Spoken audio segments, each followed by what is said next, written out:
Hello दोस्तों, मैं जसवंत राव आपके अपने YouTube चैनल मैथ डेमोक्रेसी में आपका स्वागत करता हूं।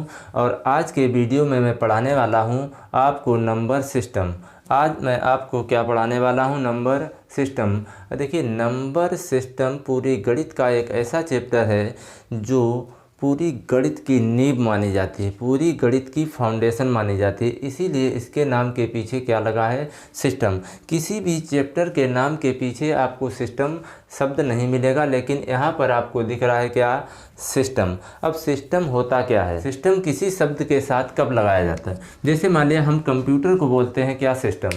कंप्यूटर को सिस्टम बोलते हैं। क्यों?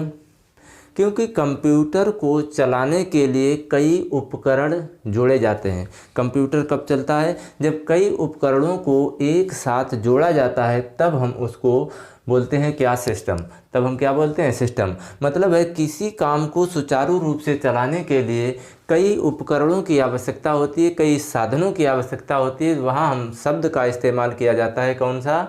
सिस्टम। अब सिस्टम जैसे सरकार चलती है, उसको भी सिस्टम से ही चलती है। आपका जो घर चलता है वो भी कैसे चलता है? सिस्टम से। तो बिना सिस्टम के आप कुछ भी नहीं कर पाएंगे। अगर आपको उसी तरह से अगर गणित अच्छी तरह से सीखनी है, अगर आपको मैथ आपको स्थायी रूप से सीखनी है, तो आपको ये चैप्टर बहुत अच्छे से पढ़ना पड़ेगा, बहुत ही अच्छे से आपको तैयार करना पड़ेगा। Number system. अब नंबर सिस्टम दो शब्दों से मिलकर बना है। एक है नंबर, दूसरा है सिस्टम। मैंने आपको सिस्टम के बारे में आपको बता दिया कि सिस्टम जिसके आगे लग जाए तो इसका मतलब है कि गणित को सुचारू रूप से चलाने के लिए, गणित को अच्छे से समझने के लिए हमें जिस चैप्टर का अध्ययन करना है उसी को हम क्या बोलेंगे? Number system. अगर नंबर सिस्टम के बारे में आपको जानकारी नहीं है तो आप पूरी गणित में परेशान हो सकते हैं। तो इसलिए इस चैप्टर को आप ज़रूर पढ़ें। और हर एक एग्ज़ाम में,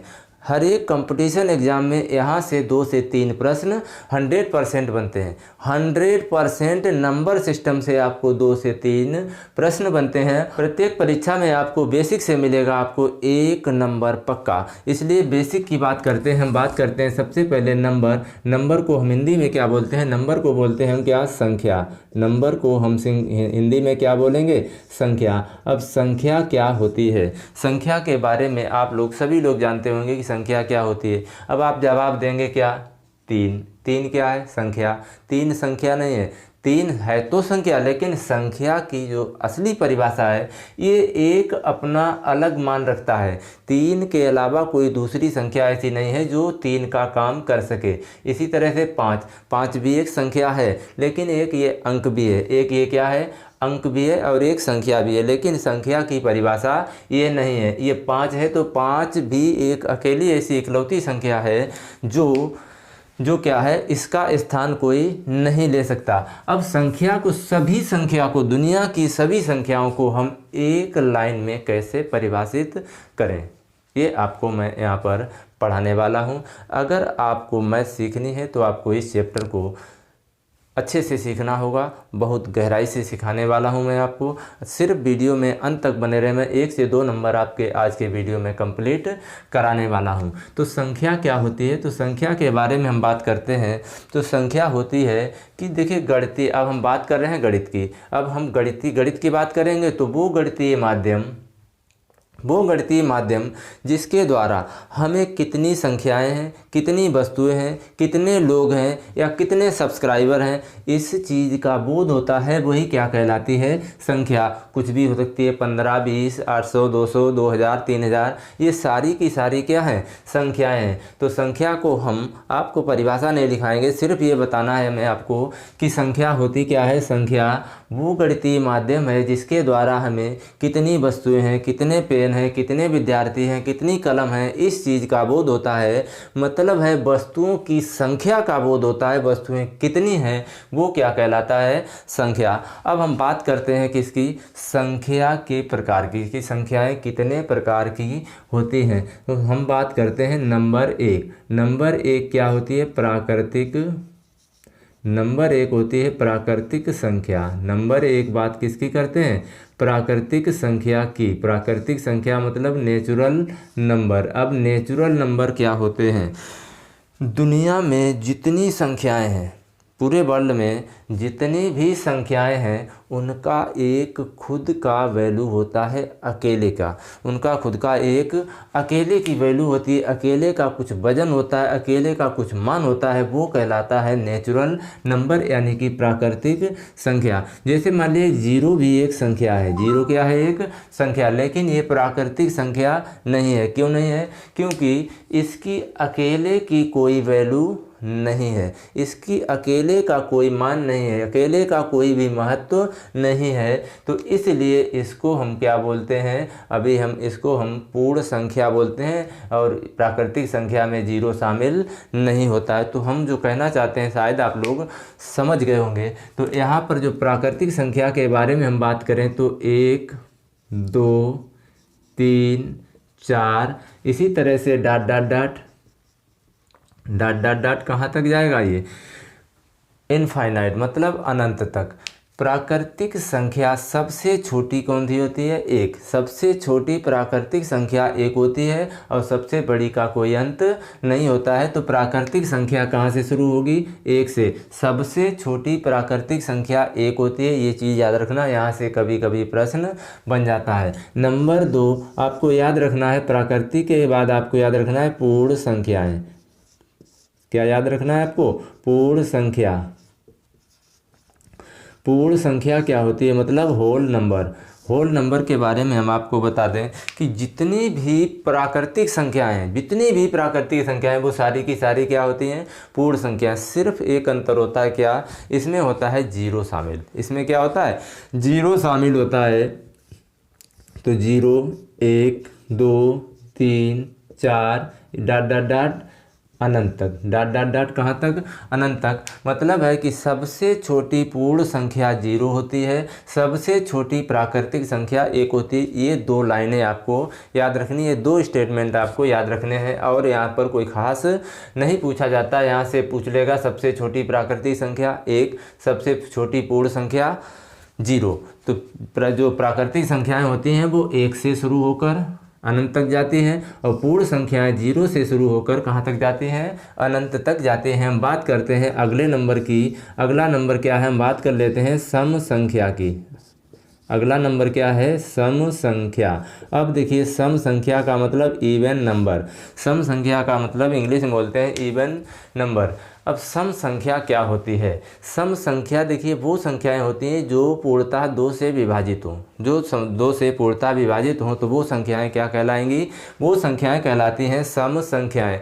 या हम कह सकते हैं कि जिन संख्याओं के इकाई का अंक 0 2 4 6 8 हो वो संख्याएं कहलाती हैं क्या? वो संख्याएं कहलाएंगी कौन सी? सम संख्याएं कहलाती हैं। अब हम यहाँ पर इसकी भाषा को अगर लिखना चाहें, वे संख्याएं जो 2 से पूर्णतः विभाजित हों, 2 से पूर्णतः विभाजित हों, 2 से पूर्णतः विभाजित हों तो वो संख्याएं क्या कहलाएंगी? सम संख्याएं। या हम दूसरी भाषा में बात करें, दूसरी भाषा में अगर बात करें हम कि इकाई का अंक, दूसरी भाषा में बात करें क्या? कि इकाई का अंक क्या होना चाहिए? 0 2 4 6 8। 0 2 4 6 8 इनमें से कोई सा भी एक इकाई का अंक होगा तो वो संख्या तुरंत आप कहिए कि ये कैसी संख्या है? सम संख्या है। तो सम संख्या के बारे में हम बात करें, जैसे एग्जाम्पल ले लेते हैं। एग्जाम्पल क्या है? हमने ले लिया क्या? 26। हमने क्या ले लिया? 26। हमने ले लिया 40। हमने ले लिया 78। हमने ले लिया मान लिया 84। तो ये संख्याएं कौन सी कहलाएंगी? ये संख्याएं कहलाएंगी क्या? सम संख्याएं। देखिए इकाई का अंक 0 है, इकाई का अंक 0 है, इकाई का अंक यहाँ पर 6 है, इकाई का अंक यहाँ पर कितना है? 4 है। तो ऐसी संख्याएं जिनके इकाई का अंक 0 2 4 6 8 हो वो संख्या 2 से विभाजित होगी। तो 26 भी 2 से विभाजित है, 40 भी 2 से विभाजित है और ये 84 भी 2 से विभाजित होगी। तो ऐसी संख्याओं को हम क्या बोलेंगे? सम संख्या। अब यहाँ से प्रश्न क्या पूछता है कि सबसे छोटी सम संख्या कौन सी होती है? सबसे छोटी सम संख्या कौन सी कहलाएगी? सबसे छोटी सम संख्या कहलाएगी कौन सी? 2। सबसे छोटी सम संख्या कौन सी कहलाती है? 2। तो यहाँ पर आपको क्लियर हो रहा हो, यहाँ से देखिए जहाँ से जो प्रश्न बन सकता है मैं उसको भी क्लियर करते चल रहा हूँ। सबसे छोटी प्राकृतिक संख्या 1, सबसे छोटी पूर्ण संख्या 0, सबसे छोटी सम संख्या कौन सी होगी? सबसे छोटी सम संख्या होती है कौन सी? 2। सबसे छोटी 2 सम भी होती है और सबसे छोटी 2 विषम भी होती है। अभी हम विषम पढ़ाएंगे तब हम इसके बारे में और भी चर्चा करेंगे। तो आपको ये याद रखना है 2 सबसे छोटी सम भी होती है और 2 सबसे छोटी अभाज्य भी होती है। 2 सबसे छोटी अभाज्य संख्या भी होती है। तो अब हम बात कर लेते हैं किसकी? विषम संख्याओं के बारे में। सबसे छोटी बात हम कर लेते हैं आपकी चौथा नंबर कौन सा है? विषम संख्याएं। सबसे चौथा नंबर कौन सा है? विषम संख्याएं। विषम संख्या यानी कि ऑड नंबर। ऑड नंबर क्या होता है? ऑड नंबर के बारे में अगर चर्चा करते हैं, देखिए पहले हमने क्या किया? सम संख्या। सम का मतलब है 2 से पूर्णतः विभाजित हो, इकाई का अंक 0, 2, 4, 6, 8 हो तो वो सम होगी। इसी तरह से थोड़ा सा इसमें भी परिवर्तन करेंगे हम, क्या कि यहाँ पर हम परिवर्तन करेंगे कि जो 2 से विभाजित ना हो, जो 2 से विभाजित ना हो वो संख्या, जो 2 से विभाजित ना हो, 2 से विभाजित ना हो तो वो संख्या क्या कहलाएगी? 2 से विभाजित ना हो तो वो संख्या क्या कहलाएगी? विषम संख्या। या हम बात करें इकाई का अंक, या हम बात करें क्या? इकाई का अंक 1, 3, 5, 7, 9, 1, 3, 5, 7, 9 हो तो वो संख्या क्या कहलाएगी? वो संख्या कहलाएगी आपकी, वो संख्या कहलाएगी विषम संख्या। तो विषम के बारे में आपको कितना याद रखना है कि इकाई का अंक 1, 3, 5, 7, 9 हो वो संख्या क्या कहलाएगी आपकी? वो संख्या आपकी कहलाएगी क्या? विषम संख्या। या 2 से जो विभाजित ना हो। फिर जैसे एग्जाम्पल ले लेते हैं। एग्जाम्पल क्या हो जाएगा यहाँ पर जो एग्जाम्पल हो जाएगा कि कितना हो जाएगा? मान लिया हमने 37, हमने क्या मान लिया? 37। देखिए इकाई का अंक 7 है, इकाई का अंक क्या है? 7। तो ये कैसी हो जाएगी? विषम। हमने ले लिया 43, हमने कितना ले लिया? 43। हमने क्या ले लिया? 69, हमने क्या ले लिया? और हमने लेते हैं, मान लिया हमने ले लिया 75, हमने कितना ले लिया? 75। तो ये जो सारी संख्याएं 37, 43, 69, 75 ये सारी संख्याएं क्या कहलाएंगी? विषम संख्याएं। क्यों? क्योंकि इकाई का अंक देखिए क्या है? यहाँ पर 7 है, यहाँ पर देखिए 7 मिल रहा है, यहाँ पर देखिए 9 मिल रहा है, यहाँ पर देखिए 3 मिल रहा है, यहाँ पर देखिए 5 मिल रहा है। तो ये सारी संख्याएं क्या कहलाएंगी? विषम संख्याएं कहलाएंगी। तो आप लोग समझ गए होंगे। अच्छा अब हम बात करते हैं सबसे छोटी विषम संख्या। सबसे छोटी विषम संख्या जो होती है वो क्या होती है? 1। सबसे छोटी विषम संख्या 1। अब आप लोग सीरियल से अपना वो चीज़ लिखते जाइए जो मैं बताते चल रहा हूँ। यहाँ से प्रश्न अक्सर पूछे जाते हैं। तो सबसे छोटी विषम संख्या 1, सबसे छोटी सम संख्या 2, सबसे छोटी पूर्ण संख्या 0, सबसे छोटी प्राकृतिक संख्या 1। चलिए अब हम बात कर लेते हैं। अब हम बात करते हैं कौन सी? अब हम बात करते हैं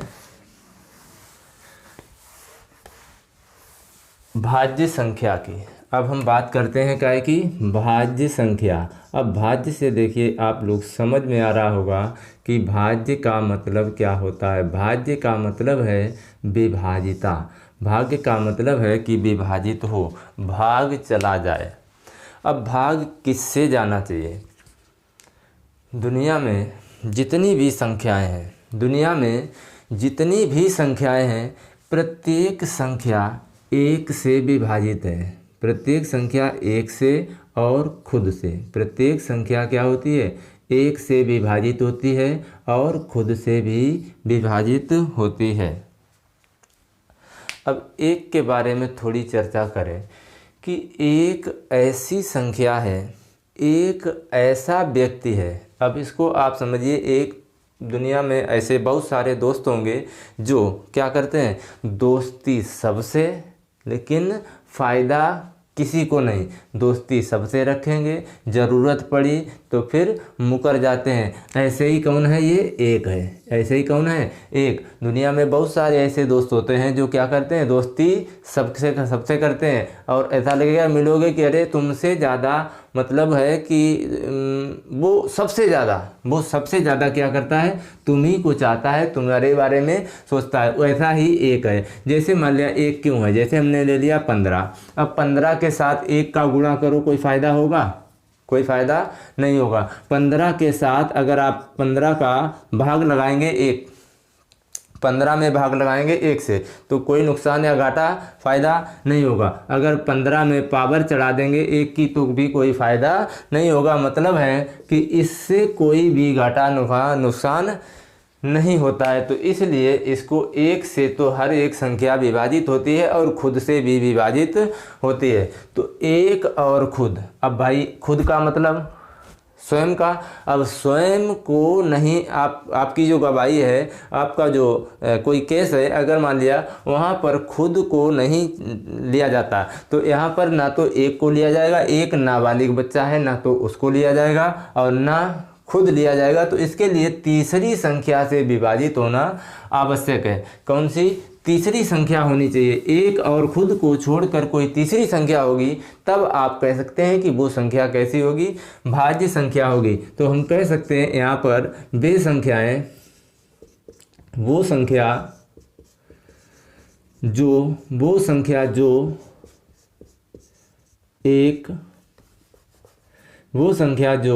1 और खुद को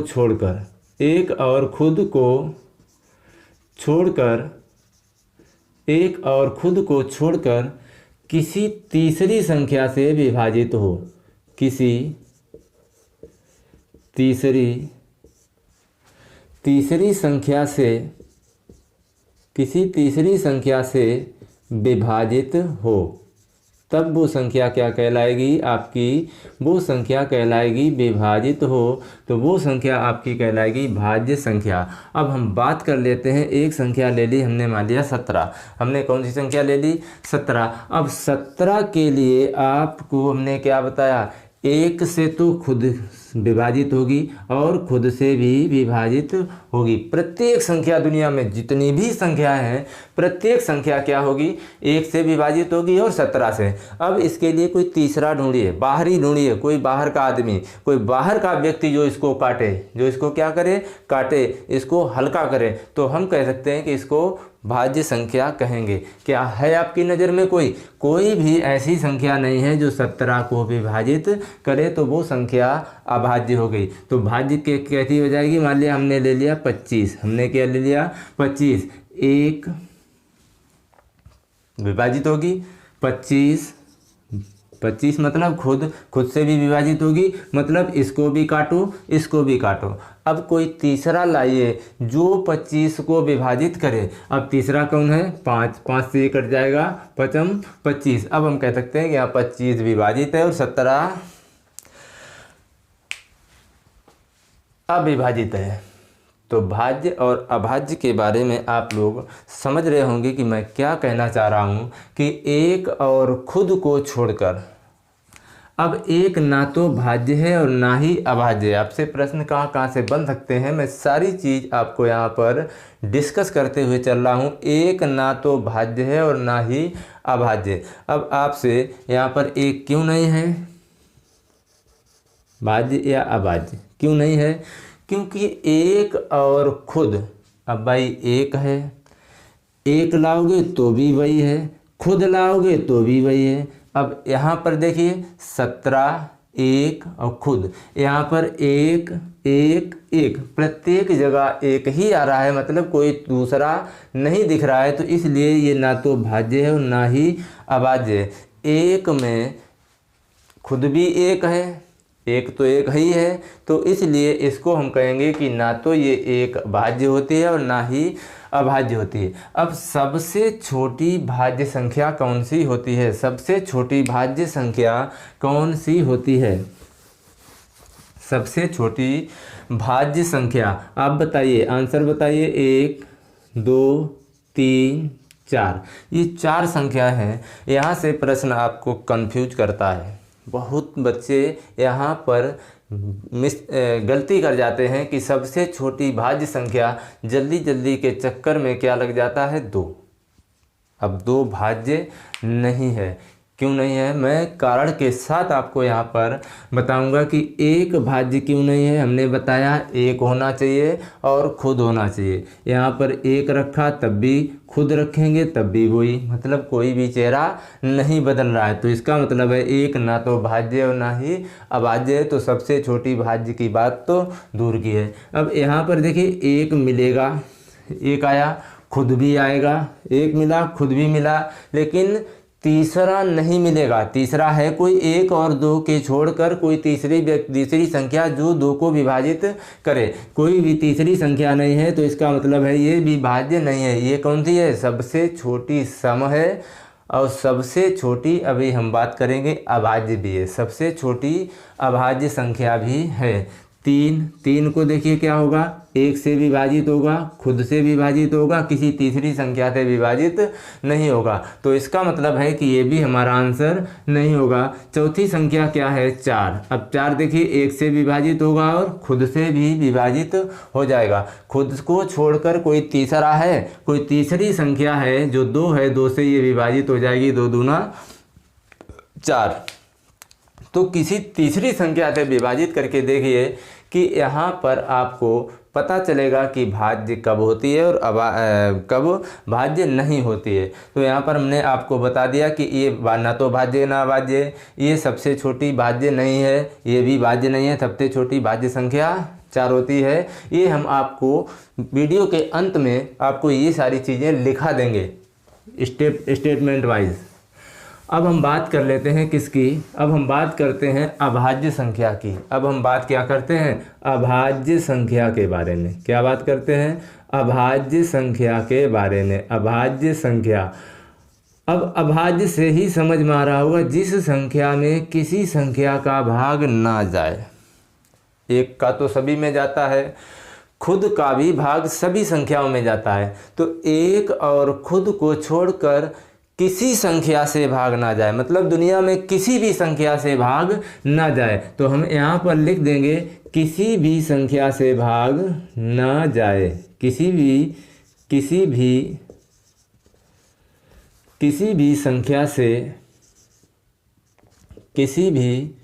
संख्या से विभाजित, किसी भी संख्या से विभाजित ना हो, विभाजित ना हो तो वो संख्या क्या कहलाएगी, अभाज्य संख्या। अभी हमने बताया कि कोई तीसरा होना चाहिए विभाजित करने के लिए कि भाज्य और अभाज्य की पहचान आप कर सकें।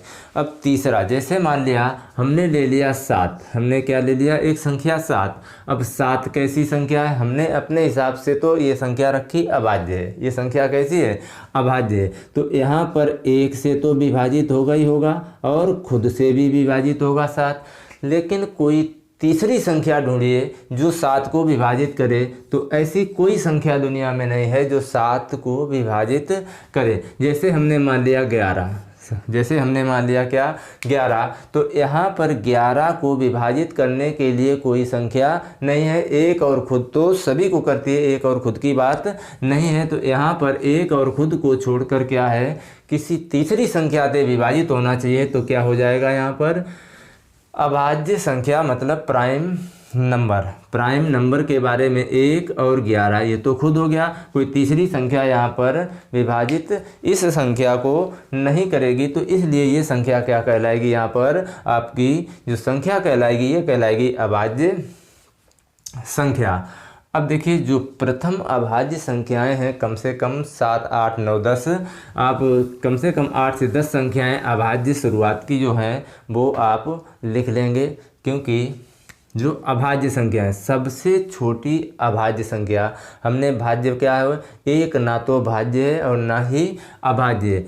तो जो प्रथम अभाज्य संख्या है, प्रथम अभाज्य जहाँ जहाँ से प्रश्न बन सकता है मैं वहाँ पर आपको लिखाई दे रहा हूँ। प्रथम अभाज्य संख्याएं, प्रथम अभाज्य संख्याएं, ये चीज़ ज़रूर लिख लेना, क्योंकि यहाँ से प्रश्न पूछता है कि प्रथम 5 अभाज्य संख्याओं का योग, प्रथम 5 अभाज्य संख्याओं का औसत, इस तरह से आपसे पूछ लेगा कि तो हमें प्रथम 5 अभाज्य संख्याएं पता होनी चाहिए। तो प्रथम 5 अभाज्य कौन सी होगी? 2, 3, 5, 7, 11, 13, 14, 15, 16, 17, 19, 23, 23 और हम मान लेते हैं कोई सी संख्या, और 24, 25, 26, 27, 28, 29। तो कम से कम यहाँ तक आपको ये संख्याएं पता होनी चाहिए कि इतनी अभाज्य संख्याएं प्रथम कितनी है? 1, 2, 3, 4, 5, 6, 7, 8, 9, 10। मतलब है 10, प्रथम 10 अभाज्य संख्याएं आपको इस तरह से याद होनी चाहिए। कौन कौन सी? 2, 3, 5, 7, 9, नहीं 2, 3, 5, 7, 11, 13, 17, 19, 23 और 29, ये प्रथम 10 अभाज्य संख्याएं हैं। तो इनको आप लोग रट लीजिए और इनका योग भी करके देख लीजिए, योग कितना होगा, जोड़ लेना अपने आप, और वो योग भी आप यहाँ पर आप इसको याद कर लेना।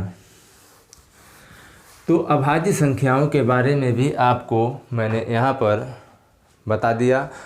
अब यहाँ के बाद इसके आगे का वीडियो मैं अगली क्लास में आपको, अगली वीडियो में आपको ला कर दूँगा, जिसमें हम परिमेय संख्याएं और अपरिमेय संख्याओं के, और हम उसमें बात करेंगे परिमेय अपरिमेय, और जो प्रश्न बनते हैं वो सारे स्टेटमेंट मैं आपको अगले वीडियो में ला कर दूँगा। तो आज का वीडियो आपको कैसा लगा? उम्मीद करता हूँ कि आपको समझ में आया होगा।